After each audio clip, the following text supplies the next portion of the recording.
Murder in the cathedral T S. Eliot का verse play है।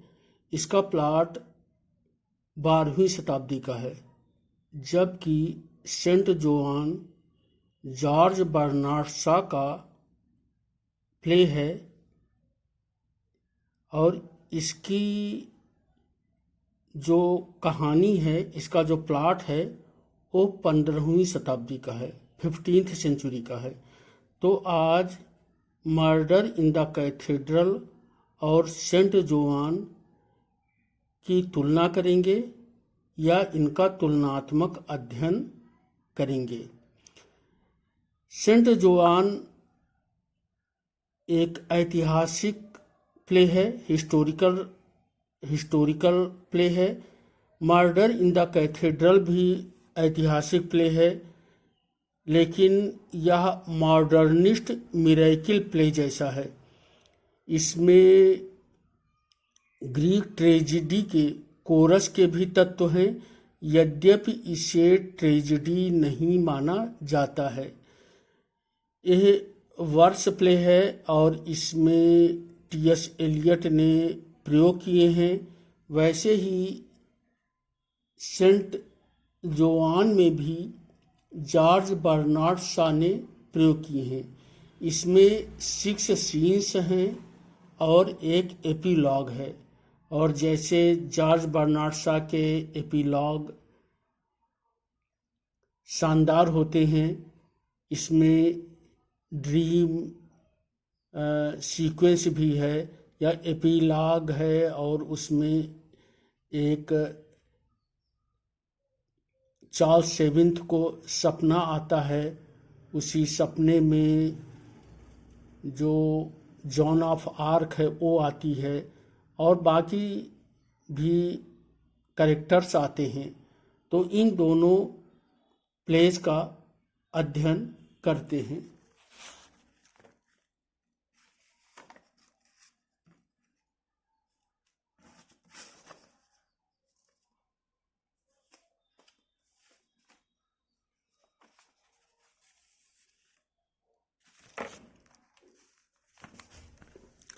Comparative study of the Saint Joan and the murder in the cathedral.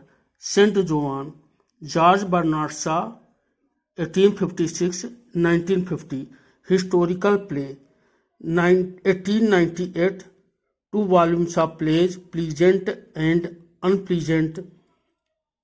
Pleasant Candida. 1903. Man and Superman, a comedy and philosophy. George Bernard Shaw ने 1898 में 2 volumes of plays, pleasant and unpleasant शीर्षक से अपने pledge प्रकाशित किए थे। Pleasant play में उनका एक प्रसिद्ध प्ले कैंडिडा भी था। यानी 1898 में जो उन्होंने प्लीजेंट प्ले प्रकाशित किए थे, उसमें एक प्ले कैंडिडा था। 1903 में George Bernard Shaw Man and Superman प्रकाशित करवाते हैं। इसका subtitle a comedy and philosophy था। मैन एंड सुपरमैन में भी एक सपने का सीक्वेंस है, एक घटना है जिसमें प्ले सपने में ही घटित होता है, या उसमें जो हेल वाला जो दृश्य है वो सपने में आता है। जैसे कि सेंट जोआन में सपने में एपीलॉग वाला दृश्य आता है। Premiered 1923 in New York. तो सेंट जोआन का जो प्रीमियर हुआ था 1923 में न्यूयॉर्क में हुआ था। Setting France in the 15th century. इसकी जो सेटिंग है वो फ्रांस में है और 15वीं शताब्दी में है, क्योंकि 1429 में प्ले की घटनाएं होती हैं, तो 15वीं शताब्दी का सेंट जोआन के प्ले के प्लॉट्स हैं। The first scene begins in 1429। पहला सीन 1429 में प्रारंभ होता है। Structure: a chronicle play in 6 scenes and an epilogue. It is about 15th century French peasant-lass military figure zone of arc the made. तो जो Saint Joan play है इसकी नायिका जोन ऑफ आर्क है, जिसे द मेड भी कहते हैं, और यह 15वीं शताब्दी की घटना है।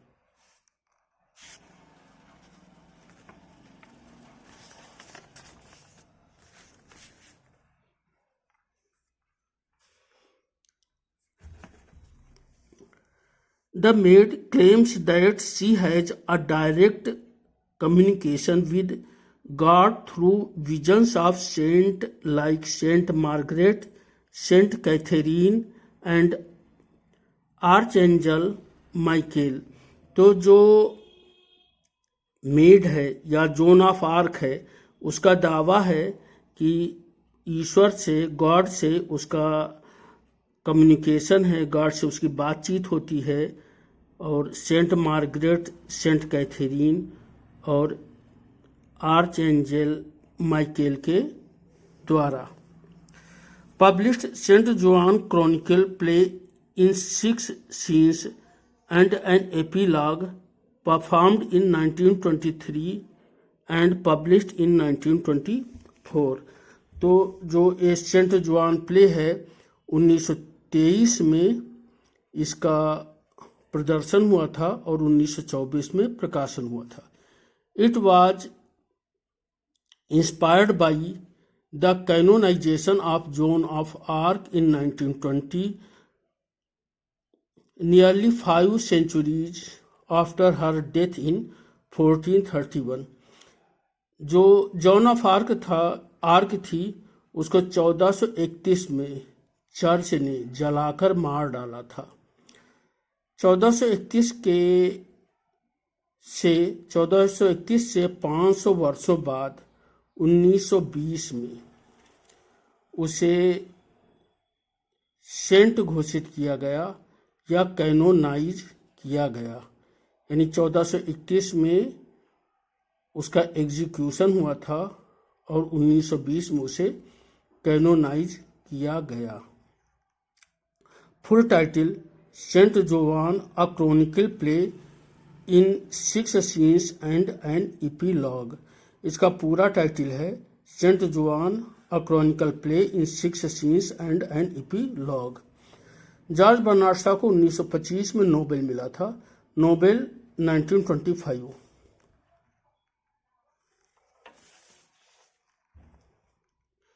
सीन फर्स्ट: 23 फरवरी 1429। तो पहला सीन 23 फरवरी 1429 में होता है। At castle of Vaucouleurs, VACOULEURS। तो कासल ऑफ वोकुला में 23 फरवरी 1429 को पहला जो दृश्य है वो घटित होता है। सीन सेकंड: 18 मार्च 1429।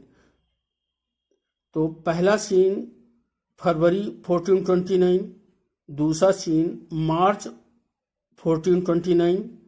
सीन थर्ड 29 अप्रैल 1429 और तीसरा सीन अप्रैल 1429 क्रम में है।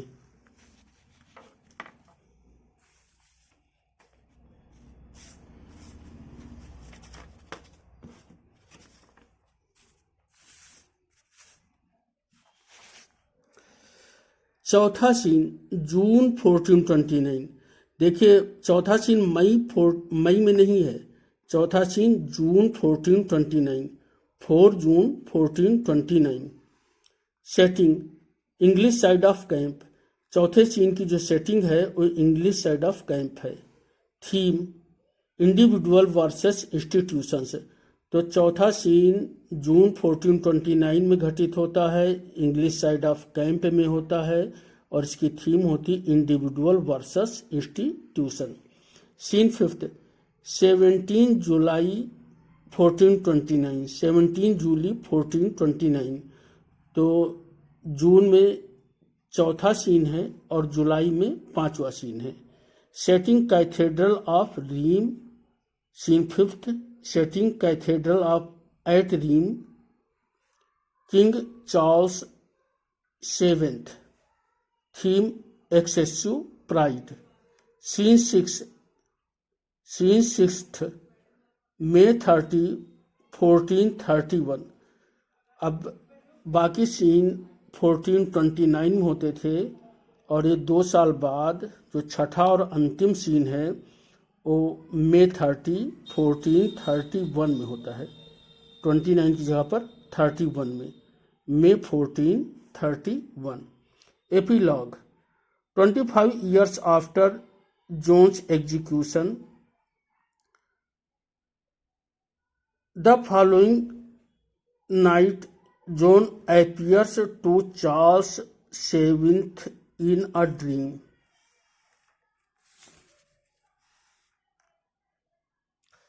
In 1920, Church has canonized Joan 500 years after her execution। तो एपीलॉग जो है 25 वर्ष पश्चात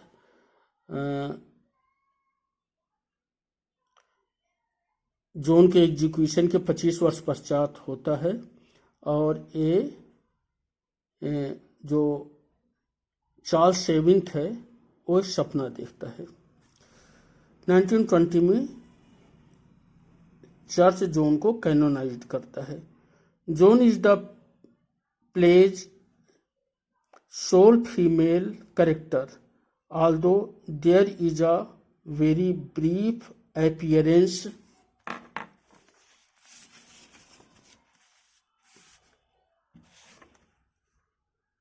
of the Duchess de la Terroville in scene second, and 2 of the 3 saints with whom John communicates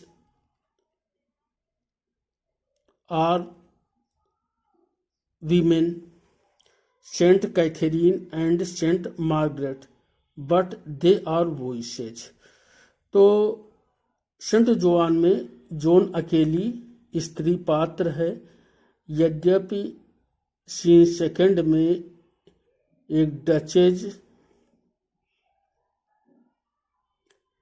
का दृश्य है, बहुत छोटा, और सेंट कैथरीन और सेंट मार्गरेट की आवाज़ें भी इस प्ले में आती हैं।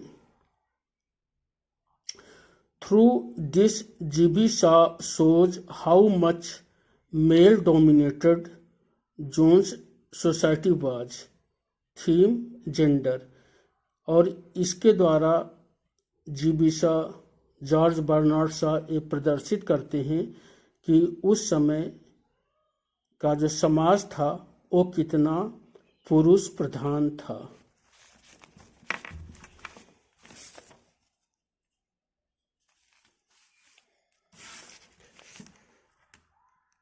Murder in the cathedral, premiered 15th June 1935, published 1935, a verse play by T.S. Eliot, Nobel 1948।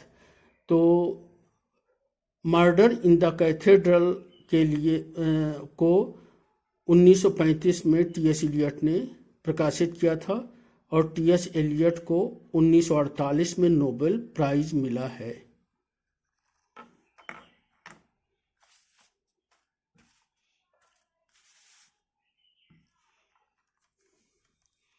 Structure, part first plus prelude plus part second, 2 part हैं, फर्स्ट पार्ट और सेकंड पार्ट, और बीच में प्रोज प्रील्यूड है।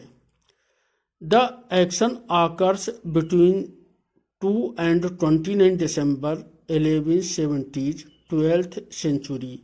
तो murder in the cathedral में जो plot है उसमें जो समय काल है वो 12वीं शताब्दी का है और यह जो प्ले है ये प्रारंभ होता है 1170 दिसंबर 1170 में ही प्रारंभ होता है और समाप्त हो जाता है। यानी इसकी पूरी कहानी 2 दिसंबर और 29 दिसंबर के बीच की है। 29 दिसंबर में थॉमस बेकेट की हत्या होती है और प्ले समाप्त होता है। The action occurs between 2 and 29 दिसंबर 1170 और क्रिसमस के सुबह प्रील्यूड या बेकेट का सरमन होता है। Presence of chorus, 4 tempters part first, 4 knights part second, 3 priests. The interlude is a prose sermon by Thomas Becket on Christmas morning 25 December 1170. Becket was murdered on 29 December 1170. A modern miracle play. तो murder in the cathedral को modern miracle play माना जाता है। Modern miracle play.